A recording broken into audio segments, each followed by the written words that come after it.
আসসালামু আলাইকুম প্রিয় বন্ধুরা, আমাদের হাঁসগুলো যে মাঠে নিয়ে আসি, দেখেন অনেকে মাঠে খাবার খাওয়ার পরে যে আলি বা বাতর যাই বলি না কেন, এগুলো দিয়ে যে সবাই বিশেষ করতেছে, শোল খেতে যাচ্ছে। আমাদের 1500 হাঁস ওই যে পাল্টা দেখতে পারবেন, আরও আছে ওই দিকে সামনে আছে। ধানের নাড়াগুলো ডাঁটাগুলো বড় হওয়াতে দেখা যায় না ভালো করে, যেগুলো যে আলু দিয়ে আছে এগুলো দেখতে পাচ্ছেন আপনারা।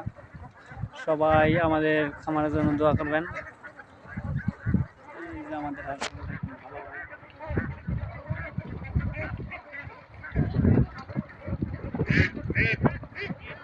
অবশ্যই আপনারা দেখতে পাচ্ছেন।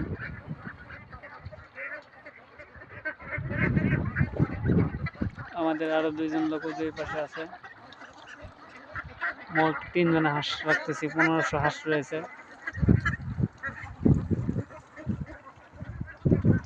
আর আমরা এই যে ছাতার তলে বসে আছি, এই যে ছাতা, রোদ বৃষ্টি যাই আসুক না কেন সারাদিন কাম ধরে থাকি আমরা।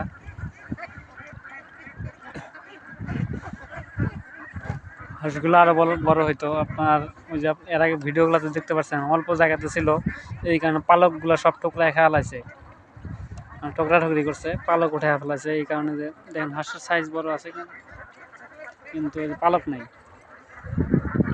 এখন মাঠে ছাড়ার পরে থেকে 2 দিন থেকে অবশ্য কমে গেছে। আর 15 দিন বা 1 মাস পরে দেখবেন যে হাঁস অনেক বড় দেখা যাবে। 15 দিন পরে দেখবেন যে অনেক বড় দেখা যাচ্ছে।